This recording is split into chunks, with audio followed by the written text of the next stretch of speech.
নমস্কার, your internet school চ্যানেলে তোমাদের সকলকে স্বাগত। তো আজকে আমরা ক্লাস 8-এর রায়ান মার্টিন কোশ্চেন ব্যাংক অনুসারে মডেল সেট 4-এর কোশ্চেন অ্যান্সারগুলো সলভেশন করব। তো দেরি না করে চলো ভিডিওটা শুরু করা যাক। তো প্রথমে বলেছে 1 দাঁড়াও কবিতায় কবির নাম।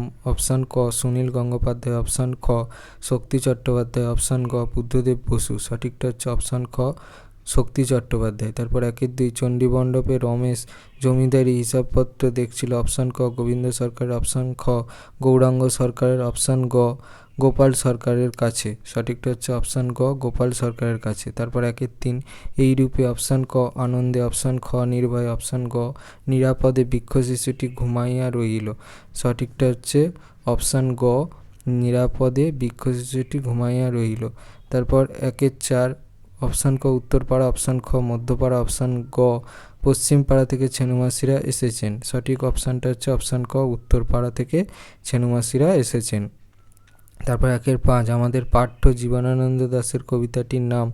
অপশান ক নাটোরের কথা, অপশান খ গড়াই নদীর তীরে, অপশান গ পাড়াগার দুপোহর ভালোবাসি। তাহলে সঠিক অপশানটা হচ্ছে অপশান গ পাড়াগার দুপোহর ভালোবাসি। তারপর 1-6 প্রভিন্সিয়াল কনফারেন্স হবে। অপশান ক দিল্লিতে, অপশান খ নাটোরে, অপশান গ মুম্বাইয়ে। সঠিকটা হচ্ছে অপশান খ নাটোরে। তারপর 2-1 দাঁড়াও কবিতায় কবি কাকে মানুষের পাশে দাঁড়াতে বলেছেন? কবি আজকের যান্ত্রিক সমাজ সমস্ত স্বার্থপর মানুষকেই সব রকমের স্বার্থবুদ্ধি ও হীনতা সরিয়ে অসহায় মানুষদের তথা সমগ্র মানব সমাজেরই পাশে এসে দাঁড়াতে অনুরোধ করেছেন। সকল মানুষই সকলের পাশে পরম নির্ভর হয়ে থাকুক, কবি এটাই চেয়েছেন। 2-2 তুমি অত্যন্ত হীন এবং নীচ। কে কাকে হীন ও নীচ বলেছে? উত্তরটা হচ্ছে রমেশ রমাকে। তারপর 2-3 গলির মোড়ের গাছটিকে কবির প্রথমে কি মনে হয়েছিল? গলির মোড়ের গাছটিকে দেখে কবি প্রথমে যেভাবে দেখেছিলেন তাতে তার মনে হয়েছিল লতাপাতাহীন, বিন্দুমাত্র সবুজের চিহ্নবিহীন এবং কতকগুলো শুকনো ডাল মেলে ধরা। গাছটা যেন আসলে একটা প্রকৃত জীবন্ত গাছ নয়, গাছের কঙ্কাল বা প্রেত মূর্তি। 2-4 বৃক্ষ শিশু কোথায় নিরাপদে নিদ্রা যায়? কঠিন ঢাকনাযুক্ত বীজের মধ্যে বৃক্ষ শিশু নিরাপদে নিদ্রা যায়। 5 দুর্বার ইচ্ছায় হাওয়া কি ছুঁয়ে গেছে? ইচ্ছায় হাওয়া পৃথিবীর সব জল, সব তীর ছুঁয়ে গেছে। 2-6 বুকুর বাড়ি কলকাতার কোন অঞ্চলে ছিল? বুকুর বাড়ি কলকাতার ভবানীপুর অঞ্চলে ছিল। 2-7 দুপ্রহর শব্দের অর্থ কি? দুপ্রহর শব্দের অর্থ হলো দ্বীপ প্রহর। 8 মাচানের পরে কি আছে? মাচানের ওপর আছে শিম লতা আর লাউ কুমড়ার ঝাড়। 2-9 নাটোর বলে কে সম্ভাষিত হতেন? নাটোরের মহারাজা জগদীন্দ্রনাথ ছিলেন রিসেপশন কমিটির প্রেসিডেন্ট। আমরা তাকে শুধু নাটোর বলেই সম্ভাষণ করতুম। 2-10 গ্রামের একমাত্র ভরসা কি ছিল? আগের মাঠটাই গ্রামের একমাত্র ভরসা ছিল। 1 অবিশ্বাস্য চোখে চেয়ে দেখলুম। বক্তার চোখে অবিশ্বাসের ঘোর কেন? যাওয়ার সময় যে গাছটিকে নীরস পত্রহীন রুক্ষ অবস্থায় দেখেছিলেন, ফেরার সময় তার গায়ে কচি পাতা, ডাল ভরা সুগন্ধি ফুল এবং পাখিদের সমাবেশ লক্ষ্য করার মতো অসম্ভব ঘটনা ঘটবার জন্যই কবির চোখে অবিশ্বাসের ঘোর ছিল। 2 মাস তুলে দ্বীপ জ্বলে কেন? জাহাজ যখন রাতের অন্ধকারে চলে তখন দূর থেকে যাতে তার অস্তিত্ব বোঝা যায়, সেই জন্য মাসতুলে দ্বীপ জ্বলে। 3 স্বপ্নে যে বেদনা আছে, কবির স্বপ্নে কোন বেদনার অনুভূতি? বিজ্ঞানী ফ্রয়েড বলেছেন মানুষের অবচেতন মনের আকাঙ্ক্ষায় স্বপ্নে প্রকাশিত হয়, তাই স্বপ্নকে ঘিরে মানুষের মনে একটা বেদনার অনুভূতি কাজ করে। সব ক্ষেত্রেই তাতে থাকে বাস্তবায়িত না হওয়ার যন্ত্রণা।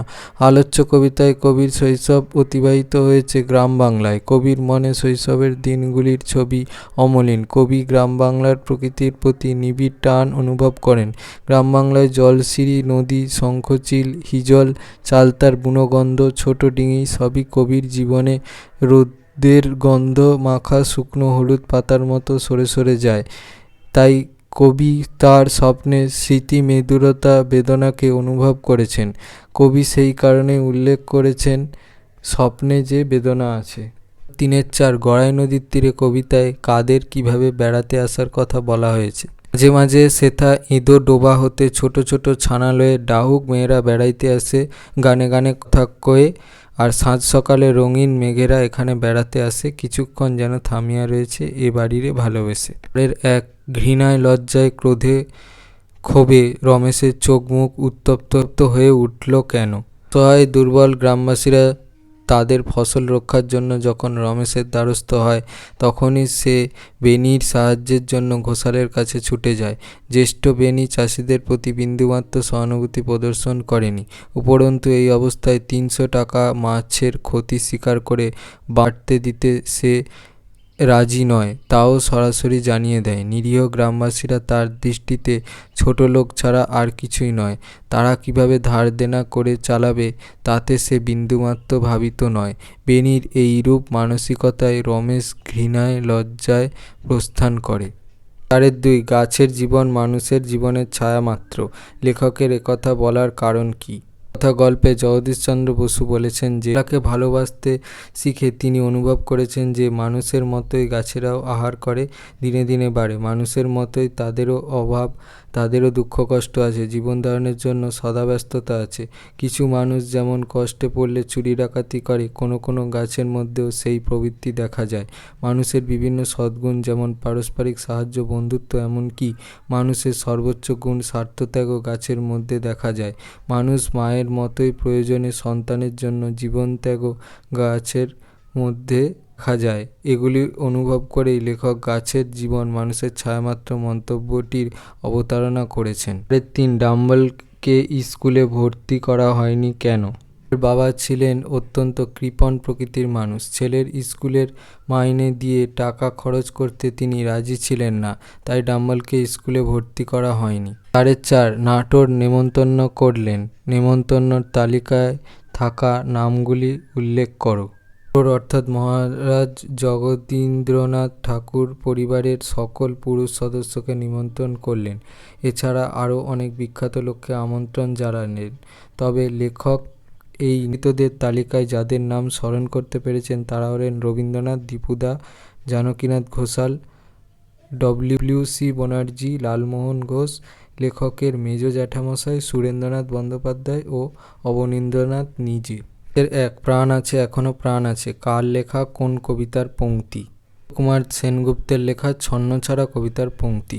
আশাবাদের তপ্ত শঙ্করধ্বনি কিভাবে এই কবিতায় ঘোষিত হয়েছে লেখক? কুমার সেনগুপ্ত রচিত ছন্নছাড়া কবিতায় দেখি, যখন চালচুলোহীন বেকার ছন্নছাড়া ছেলেরা অপ্রত্যাশিতভাবে ট্যাক্সি পেয়ে যায়, তখন তারা আশ্চর্য উল্লাসে নিজেদের অভিব্যক্তি প্রকাশ করে এবং রাস্তায় গাড়িতে সদ্য চাপা পড়া আহত রক্তাক্ত ভিখারিকে ট্যাক্সিতে তোলবার সময় প্রাণ আছে এখনো প্রাণ আছে বলে চেঁচিয়ে ওঠে। যাকে তারা হয়তো বা মৃত বলেই ভেবেছিল, তার প্রাণ আছে এবং সে বেঁচে যেতে পারে। ছন্নছাড়া যুবকদের এই আকাঙ্ক্ষার মধ্য দিয়ে এই কবিতায় এক গভীর সত্য ফুটে উঠেছে যে একইভাবে এই উপেক্ষাকৃত মানুষগুলো প্রাণবন্ত, তাদের চোখেও স্বপ্ন, মনে আশা এবং হৃদয়ে ভালোবাসা আছে। এদেরও সমাজ মৃত বা পরিত্যক্ত বলে মনে করে হয়তো, কিন্তু এরাও মরে যায়নি। এরা বেঁচে থাকা ও বাঁচিয়ে রাখার আশাকে বহন করে চলেছে। এই কবিতায় সেই আশাবাদের তপ্ত শঙ্করধ্বনি প্রাণের স্বীকৃতির মধ্য দিয়ে বিকশিত হয়েছে। 5.2 পাড়াগার দুপ্রহর ভালোবাসি কবিতায় ফুটে ওঠা প্রকৃতির ছবি নিজের ভাষায় লেখো। পূর্ণানন্দ দাশ প্রকৃতির কবি। নিঃসর্গ প্রকৃতির বাণীতে হয়ে উঠেছে। কবির কবিতায় প্রকৃতির নিবিড়তা প্রকাশিত হয়েছে। রূপসী বাংলা কাব্যের প্রতিটি কবিতাতেই গ্রাম বাংলার নিঃসর্গ প্রকৃতির ছবি সুস্পষ্ট রূপে ব্যক্ত হয়েছে। বাংলা প্রকৃতির রূপে কবি এমনভাবে আপ্লুত হয়েছেন যে কবি রূপসী বাংলার অপর একটি কবিতাতে উল্লেখ করেছেন, বাংলার মুখ আমি দেখিয়াছি, তাই আমি পৃথিবীর রূপ খুঁজি না আর। আজন্ম বঙ্গপ্রকৃতির বুকে মগ্ন হয়ে থাকা কবি হৃদয় দিয়ে অনুভব করেছেন বাংলার নদী, মাঠ, প্রান্তরকে। কবির স্বপ্নে বারবার উঁকি দিয়ে গেছে বাংলার প্রকৃতি। গ্রামের আকাশে রোদ, উদাস প্রান্তর, দূর আকাশে উড়ে বেড়ানো শঙ্খচিল, জলসিঁড়ি, নদীর ধারে নুয়ে পড়া চালতা গাছ, হিজল গাছের সঙ্গে বাঁধা একখানি ডিঙি, এই সবই কবির প্রকৃতি বাংলার রূপ ধরে আমাদের সামনে সুস্পষ্ট হয়েছে। ঝড়ে পড়া শুকনো হলুদ পাতা, শালিক পাখির কলরব ভাঙা মাঠ, এই সবই যেন বহু যুগ ধরে কবিকে সঙ্গ দিয়েছে, কথা শিখিয়েছে। বাংলার অপরূপ রূপকে কবিকে যেমন মোহিত করেছে, তেমনি কবি বঙ্গপ্রকৃতির অনিন্দ্য সুন্দর রূপকে বাণী রূপ দিয়ে পাঠকের সামনে তুলে ধরেছেন। 6.1 মানুষ খাঁটি কিনা চেনা যায় শুধু টাকার সম্পর্কে। কার সম্পর্কে কে কথাটি বলেছে, বক্তার একথা বলার কারণ কি? রিনি ঘোষের ছেলে রমেশ যদু মুখার্জির বিধবা কন্যা বাল্যসখী রমার উদ্দেশ্যে কথা বলেছিল। রমা দুস্থ অসহায় মানুষের প্রতি সহানুভূতি না জানিয়ে নিজের জমিদারি লাভ লোকসান নিয়ে ব্যস্ত হয়ে রমেশের প্রস্তাব প্রত্যাখ্যান করে সরাসরি জানিয়ে দেয় বাঁধ কাটার নির্দেশ দিতে সে পারবে না। প্রাণের চেয়ে অর্থের মূল্য রমার কাছে বড় বলে মনে হয় রমেশের। মানুষ তার মানবিকতায় শ্রেষ্ঠ, মান মর্যাদা জাত ধর্মে নয়, এই কথাটি যেন রমেশ তার বাল্যসখী রমাকে বোঝাতে চেয়েছিল। 6-2 কি করে বুঝবো আসলে কি করতে হবে, কে কাকে কথা বলল, সে কেন কথাটি বলেছে? অন্না দেবী রচিত কি করে বুঝবো গল্পটিতে 6 বছরের ছেলে বুকু অতিথিদের সামনে নানা কথা ফাঁস করে দিয়ে তার মা বাবাকে অপদস্থ করেছিল। তার মা বাবা মনে হয় যে ছেলে বাইরের লোকের সামনে মা বাবার সম্মান নষ্ট করে তাকে মেরে তক্তা করাই উচিত। মার খেতে খেতে শেষ পর্যন্ত বুকু তার আচরণের কারণ জানিয়েছে। তখন বোঝা গেল যে সে আসলে মায়ের উপদেশই মান্য করেছিল। মা তাকে বলেছিল সর্বদা সত্যি কথা বলতে এবং কারোর কাছে কিছু না লুকোতে, অথচ সেটা বলেই তারা রেগে গেছেন। তাই বুকুর অসহায় প্রশ্ন, কি করে বুঝবো আসলে কি করতে হবে? আমার মনে হয় আসলে কি করা উচিত সেটা বড়দের বোঝা দরকার। এ প্রসঙ্গে একটি মন্তব্য লেখিকা স্বয়ং গল্পের মধ্যেই করেছেন। ছোট ছেলেদের সামনে যথেচ্ছ কথা বলার ফল টের পান। আসলে ছোটদের সামনে যে কোনো বিষয় আলোচনা করার সময় বড়দের সতর্ক থাকা উচিত। শিশুমন কাদামাটির মতো নরম, তাকে যে ছাঁচে ফেলা হবে তার চরিত্র তেমনভাবেই গড়ে উঠবে। তাই ছোটদের কোনো উপদেশ বা শিক্ষা দেওয়ার সময় বড়দেরও খেয়াল রাখা উচিত যে সেই শিক্ষা বা উপদেশ কতটা বাস্তবসম্মত। কারণ ছোটদের বুদ্ধি অপরিণত, তারা যদি বড়দের কথা মেনে চলতে গিয়ে বুকুর মতো অঘটন ঘটায় তখন কিন্তু বড়রা নিজেদের কথা ও কাজের অসঙ্গতির কথা মনে রাখেন না এবং ছোটদের শাসন করেন। তাই আসলে বড়দেরই সতর্ক হয়ে ছোটদের মানুষ করা উচিত। 7-1 অপুর গায়ে কাঁটা দিয়া উঠিল। অপুকে তার গায়ে কাঁটা দিয়ে উঠল কেন? অপু হলো পথের পাঁচালী উপন্যাসের মুখ্য চরিত্র। পুজোর দিন সন্ধ্যাবেলায় অপু চড়কতলা থেকে ছাতিমতলা হয়ে বাড়ি ফিরছিল। ইতিমধ্যে সে শুনেছে এই দিন চড়কের সন্ন্যাসীরা শ্মশান জাগায়। ব্যাপারটা নিয়ে আগ্রহ থাকলেও তার ভয় ছিল। মেঘ করেছে, সন্ধ্যার অন্ধকার ঘনীভূত হয়ে উঠেছে, কোথাও কোনো জনপ্রাণী নেই। শ্মশানের আর মরার মুণ্ডের গল্প শুনে অপুর বেশ ভয় করতে শুরু করেছিল। মোড়ের বাঁশবনের কাছে আসতেই কিসের যেন কটুগন্ধ তার নাকে আসতে লাগলো। সে দ্রুত হাঁটতে লাগলো। একটু পরেই ন্যাড়ার ঠাকুমাকে দেখতে পেল। তিনি নীল পুজোর নৈবেদ্য নিয়ে যাচ্ছিলেন পুজোস্থানে। তাকে কটুগন্ধের কারণ জিজ্ঞাসা করে অপু শুনল যে ওরা সব বেরিয়েছে তারই গন্ধ। ওরা হলো শিবের দলবল, অর্থাৎ ভূত প্রেত। বেলায় ওদের নাম নিতে নেই। চারিদিকে সন্ধ্যার অন্ধকার, আকাশে কালো মেঘ, বাঁশবন, শ্মশানের গন্ধ, শিবের অনুচর ভূতপ্রেত সব মিলে ছোট মনে ভয়, বিস্ময়, আতঙ্ক তৈরি করেছিল। তাই অপুর গায়ে কাঁটা দিয়েছিল। 7-2 সর্বজয়ার বুক গর্বে ও তৃপ্তিতে ভরিয়া উঠিল। সর্বজয়াকে তার গর্ব ও তৃপ্তির কারণ ব্যাখ্যা করো। সর্বজয়া হচ্ছে অপু দুর্গার মা। দিন পরে সর্বজয়া অর্থাৎ অপু দুর্গার মা সন্ধ্যার পরে ভাত রান্না করছিল। তার বালক বালিকাদ্বয়ের মনে খুব আনন্দ ছিল। প্রায় প্রতিদিনই ওদের ওবেলায় বাসি ভাত তরকারি খেতে হয়, কিন্তু সেদিন রাতে তাদের মা ভাত তরকারি করেছিল। খাবার সময় দেখা গেল সর্বজয়া পাতালকোড়ের তরকারি রান্না করেছে। ওই সামান্য ব্যঞ্জনই অপু দুর্গার কাছে অমৃতের স্বাদ বহন করে এনেছিল। পাতালকোড়ের তরকারি খেয়ে দুর্গার মুখ যেন স্বর্গীয় তৃপ্তিতে ভরে উঠেছিল। অপুরও খুব ভালো লেগেছিল। সে বলল, বা খেতে ঠিক মাংসের মতো না দিদি? এই দুই বালক বালিকার নিষ্পাপ এবং অমলিন শংসা বাক্যে মায়ের মন বিগলিত হয়ে পড়েছিল। তিনি তো জানেন উপযুক্ত উপকরণ পেলে রান্নাটা আরও ভালো হতে পারত, অথচ সেই সামান্য সেই বাছারা কত খুশি। সর্বজয়ার মনও খুশি হয়ে উঠেছিল সন্তানদের খুশিতে। তাই গর্বে ও তৃপ্তিতে ভরে উঠেছিল সর্বজয়ার হৃদয়।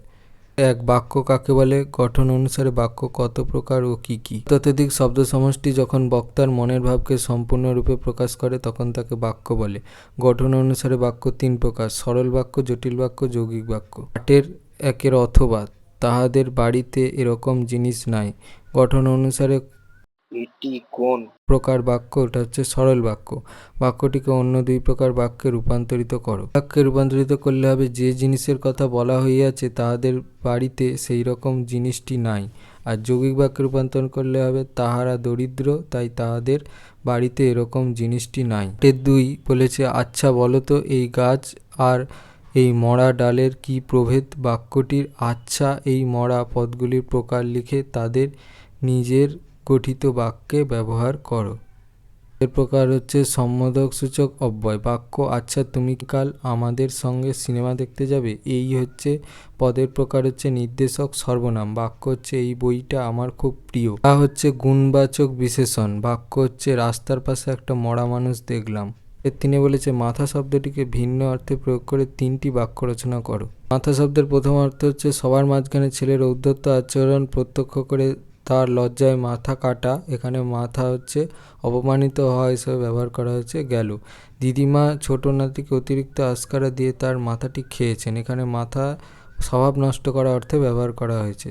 তারপরে রোহন বন্ধুর হাত দুটি ধরে বলল, আমার মাথা খা, কিন্তু ওদের সঙ্গে ঝগড়া করিস না। এখানে মাথা হচ্ছে দিব্যি দেওয়া অর্থে ব্যবহার করা হয়েছে।